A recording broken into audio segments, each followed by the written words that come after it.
Hi Jurgen, hope you're well. I'm good. Good. I just wonder first of all, how much has the weekend taken out of your players and what impact therefore does that have on your thinking with regards to this game, and obviously there's another big game to look forward to the weekend as well. Yeah, the next game has absolutely no influence on the lineup for tomorrow night, but the last game has. So we have to see. Obviously, we have the really super intense schedule, and we have to make sure there's nobody injured, as far as I know, in this moment. But we need to have a look who is fresh enough for this game and stuff like this. It's not because we see it really as a super important game. I know we are in the world of football where you won the first leg 3-1. That means for people who have nothing to do with the game, halfway through, then you play City left and right of the game, and it's like somebody could be with the focus somewhere else. We see it slightly different, to be honest. This is a super important game to us, and obviously we said a couple of times we tried so hard last year to get qualified for the Champions League, and now we are we can make it to the semis, which is incredible, and that's what we want to show tomorrow night. That it means a lot to us. When you've got a 2-goal advantage like that, then what is the biggest threat to ensuring that they do get through to those semi-finals? Oh, we have to be on top of the game. We have to. We were good in Benfica. I like the game. In a lot of parts, I liked it a lot. Even when I did analyze, it looked better than live, to be honest. So the main target is to be, again, I know that's a headline. Let me say like this: being the one team nobody wants to play against, in Benfica doesn't want to play against, like really aggressive in a football sense. Against the ball, really defending them, knowing more about the way they played. Obviously, they tried to isolate in moments. Darwin a little bit, Evo 1-1 situations, going for the second ball, these kind of things. But they play football. If you don't defend Weigelt, then you have a problem as well. So because he connects the pieces a little bit. There's a lot to do, speed with Rafa, and there's so many things we knew before, but then you see it on the pitch, it's really impressive. And again, how a half time should be. Now you know more about the opponent, so adjust and go again. Just finally for me as well, and it kind of relates to Pep Guardiola, so it's a bit of a roundabout question, but Pep said, I'm willing to stay forever here, I'd extend the contract 10 years. He also says that when he retires, he will remember the biggest rivalry was with Liverpool. So, is this a rivalry with Manchester City that could drive you on to stay here even longer? What impact could this rivalry potentially have on any decision that you face regarding your future? I really think we have to do it. What has my future to do with Pep's? No, we have to. We have to. I think I saw, because I prepared the game, so I bounced into the press conference of Pep, and I actually thought I could stay here he said I could stay here forever. I won't, but I could stay here forever. And you are cheeky enough to pick out this one phrase that he stays here forever, because it's so great. Yeah. I'm really not sure that that's all. That's not too cool. No. If I want to stay forever, please do that. Has nothing to do with me. Okay, thank you, Vinny. Next. Jurgen, even with the experience on your side and the players that have been so successful in their careers, is this season proving to be a learning experience for even those players in terms of going for 4 trophies? If you cannot go for 4 trophies, you are part of 4 competitions. So, and we are thankfully good enough to go. Well, this year good enough to don't go out early, but the fixture list we have now, and if let's get through. So we play tomorrow. It's the only game I'm concerned about is tomorrow night, Benfica. And we play Saturday, because of the success we had so far. We play Saturday City. That would usually be, it would have been Aston Villa. So it might have been Sunday, Saturday. I don't know. Then we play United. Then we play Everton. Then, if we get through tomorrow night, we have a semi-final, and then the BT and the Premier League thought they could give us Newcastle away at 12:30. So if that this all it's the schedule and how people use the fame in the moment Liverpool is hot and everybody wants to see them. They couldn't care less, the TV station. You sit here and you go, okay, I know I'm angry about this, but it's just not okay. If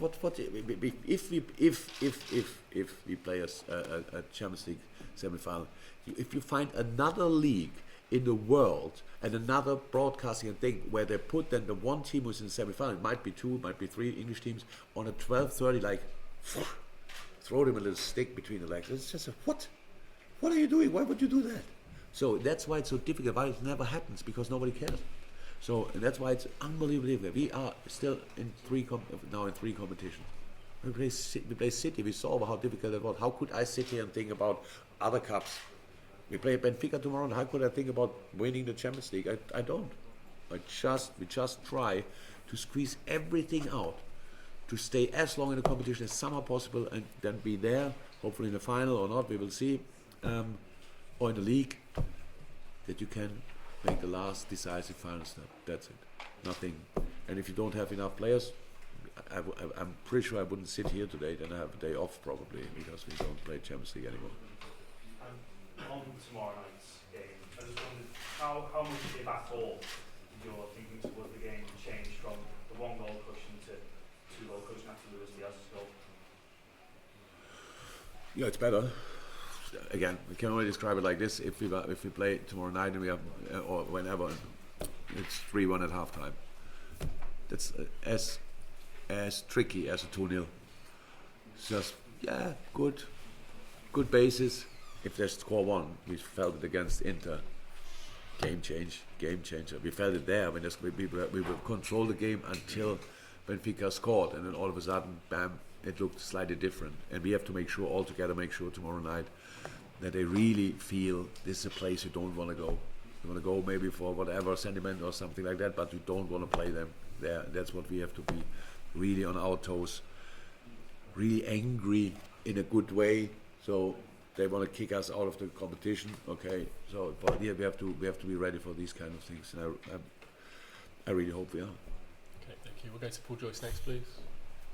Yes, the substitutions in games have had a big impact on the scoreline. And you make a lot of changes around 60 minutes. Is that pre-planned? 60 minutes or Yeah. no? It's a rather logical time. Half-time could do as well, but there's no real need for it. Just to use that in these competitions, when we have to make these changes. It's just because we come out of a very intense period, and we have to be 100% sure that we can keep our performance level over 90 minutes or 95, whatever. And that's only possible we are in April. You know, the boys have already 50 games in their legs, so we're in April. That we have to make these changes then early, 60 minutes early or not, I don't know, but it's half an hour time, which is you can change it. You can be really influential in halftime, but it's not pre-planned that we say 60 minutes and I'll go. That's maybe. If you're on the 58th minutes, you might rather wait for the 60s. I don't know. I don't even look properly at the watch. Okay. Neil? No, sorry. Neil Jones, front row, sorry. On the Diaz, is there anything in particular that sort of stood out in terms of you that you maybe didn't know about? And obviously, everyone just got home where but you don't know what players like until you. I didn't know how much he enjoys training. I had no idea. I'm not sure I saw ever somebody like that. I had said it before. He cannot stop smiling during training. It's really, he can just not stop. It's crazy. Yeah, I didn't know that. All the rest, how quick he will adapt. No, we didn't know that as well. But yeah. Does that rub off on players when you get your signing company, you've got that enthusiasm and sort of has that attitude? Do you see that sort of, you know, little extra for the players who are over here? Yeah, good. They're all happy. All players we signed in the last few years were all really happy when they arrived here. It's not that it's not the worst place in the world, to be honest. So it's like you can see that they're really flying, but then it's obviously how long did it ever take. But Luis is now here already for nearly 2 months, so or is it 2 months? I don't know exactly. And that's rare. Is how much he enjoys training. That's really cool. Okay, thank you. Yeah, gentleman in the grey then. I would like to ask you something about Roger Smith, Mr. Roger Smith. Where's the deal with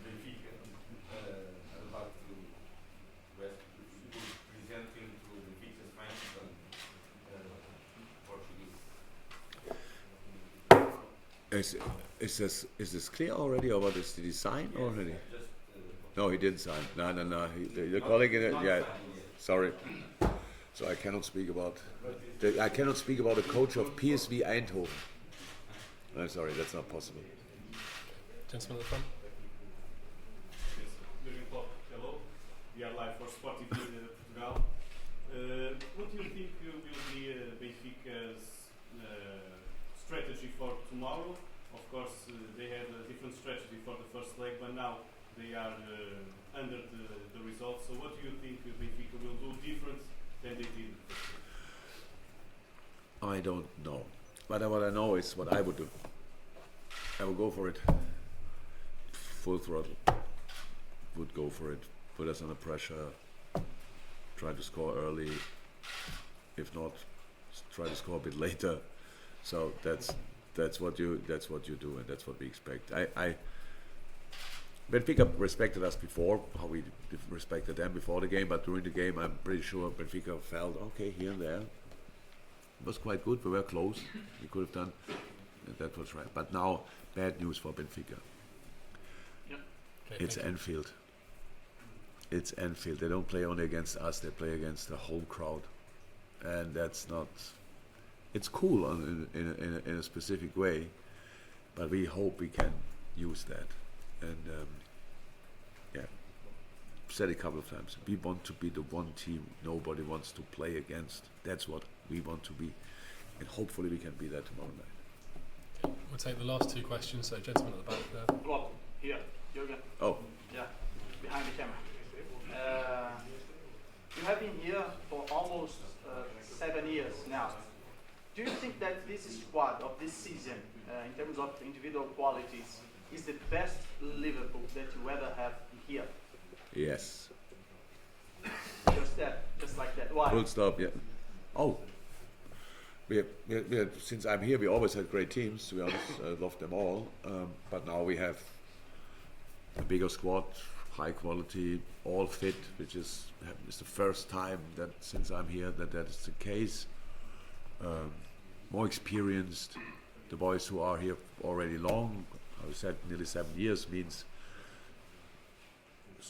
quite a few boys are here since I'm here, and so that means know much more about each other. Yeah, it's a strong team. Thank you. And the final question at the front here. What do you think about Darwin, that it's the man of the hour in Portugal? Extremely good-looking boy, huh? And a decent player as well. So yeah, really good, I have to say. I knew him before, of course, but he played pretty much in front of me with his tough battles with Ibu Kunate, physically strong, quick. Was calm around his finish. When he finished the goal off, was really calm. Good, really good. So I was saying these situations, if he stays healthy, it's a big career ahead of him. Okay, thank you very much.